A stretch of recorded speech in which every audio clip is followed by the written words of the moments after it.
In Texas, we've got a saying, don't start a fight if you ain't strong enough to finish it.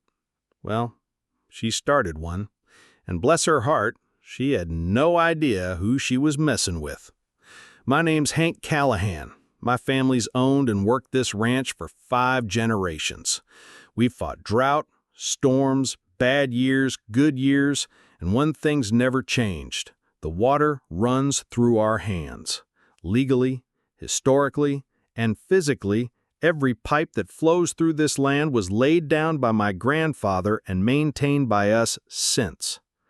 So when some shiny-shoed HOA president, fresh out of real estate school I reckon, marched onto my land and tried to tell me I couldn't dig a well on my own property, well, that was the day the real trouble started. It was already hot that morning, sun beaten down like a hammer on an anvil, and I was elbow deep in the ranch pump, trying to get another year out of machinery older than my daughter. I look up, and here comes a lady in heels, walking across the dirt like she's dodging landmines. "Mr. Callahan," she said, voice clipped, like a substitute teacher trying to sound scary. "I'm Madison Sharp, president of the Silvergate Estates Homeowners Association. I need to talk to you about some environmental concerns." She handed me a letter with a big gold seal and words like "effective immediately" and "suspend all drilling operations." Said I was forbidden from digging any new wells until her Environmental Impact Board gave approval.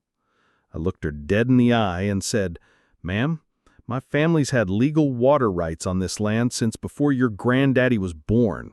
That water's ours, and we don't ask permission to drink from our own well." She didn't flinch, just smiled that rehearsed politician smile and said, "The community's aquifer is a shared resource, Mr. Callahan. We're trying to protect what's best for everyone." I didn't yell, didn't argue. I just nodded, and as she turned and tottered back to her SUV, I walked over to the main water valve, the big one, the one my grandfather installed in '47 that fed not just our ranch, but several properties around here back when neighbors helped neighbors. What she didn't know, what no one at her precious HOA knew, was that every drop of water flowing into Silvergate Estates came through my pipes. That night, I pulled the old files out of the attic with my daughter, Ellie. She's 17, sharp as a tack and stubborn as her mama was. We dug up every easement, contract, and right-of-way my granddad ever signed. And there it was, a 1921 agreement. Callahan Ranch supplies water to the area in exchange for easement access.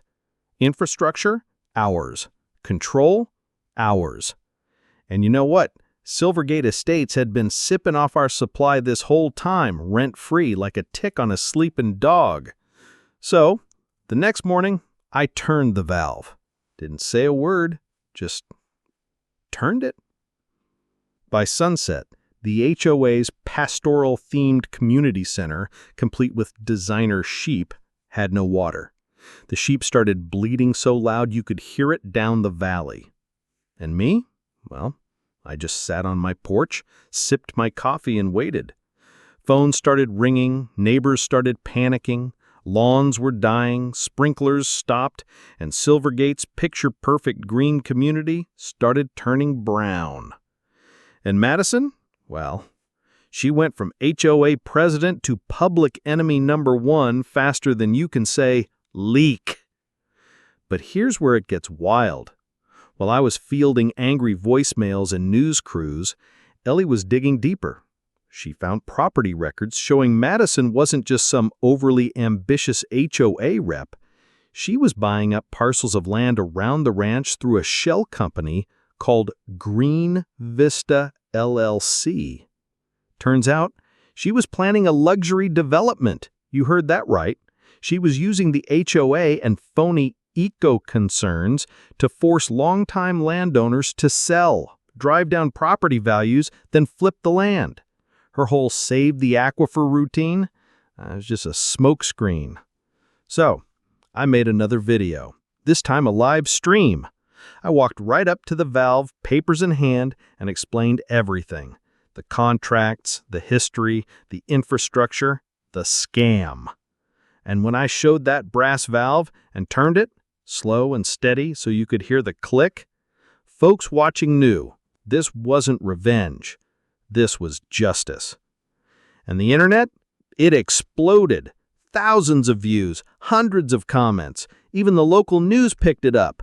Small-town rancher shuts down HOA water overreach. That same afternoon, Madison showed up with a lawyer in a three-piece suit, tried to serve me a temporary restraining order, claiming I was endangering public safety. I asked, "Public safety, huh? You mean like using intimidation to steal land from old ranchers?" Then Ellie stepped forward with her laptop, live streaming the whole thing. "Actually," she said, sweet as sugar, "we've got evidence your HOA isn't even legally registered with the county." The lawyer blanched. Madison turned pale, and just then, like divine timing, our neighbor Earl showed up with a box of documents his daddy had kept since the 70s, proving that the HOA never secured legal control over the water lines. It all unraveled from there. Turns out Madison's entire operation was built on fraud. She'd been planning to drain the aquifer dry to build a golf course resort while posing as some kind of eco-warrior. But her house of cards came crashing down when federal investigators showed up at my ranch and left in their cruisers with her in cuffs. Fraud, conspiracy, unauthorized use of public authority, all of it. And those sheep that had been bleeding in thirst? Yeah, they became local celebrities. The whistle sheep, folks called them. 3 months later, Ellie's documentary, yep, she filmed everything, premiered at the courthouse. It showed the community what really happened. And because of her work, we formed the Meadowbend Water Cooperative, a transparent, resident-owned utility to manage water legally, fairly, and sustainably. Ellie even got a full scholarship to study environmental engineering. Said she wanted to protect real resources, not just talk about it on paper. As for Madison, well, 1 year later, she showed back up at the ranch. No heels, no SUV, just boots and work clothes. "Mr. Callahan," she said, her voice lower, softer. "I'm not asking for forgiveness, but if there's a way I can help now, maybe at the education center, I'd like to try." I looked at her for a long moment. I thought about Sarah, my late wife, who always believed people could change if they did the work. I pointed towards the big oak tree near the environmental center. We're always looking for people who know the difference between protecting land and controlling it.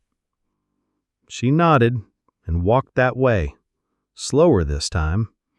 Wiser, maybe. You know, sometimes justice ain't loud. It don't need sirens or speeches. Sometimes it's just a valve turned tight.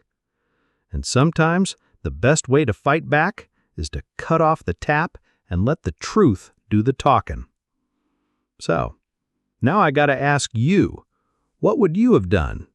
If someone used community or environmental concerns as a weapon, to bully, to steal, to control, would you back down or would you turn the valve? Drop your thoughts in the comments. Tell me, where do you draw the line between power and justice? Because I'll tell you this much, around here, we may run on water, but we stand on principle. If this story made you think, share it, because maybe, just maybe, someone out there needs a reminder that quiet strength speaks louder than noise. And out here in Texas, we listen to the quiet.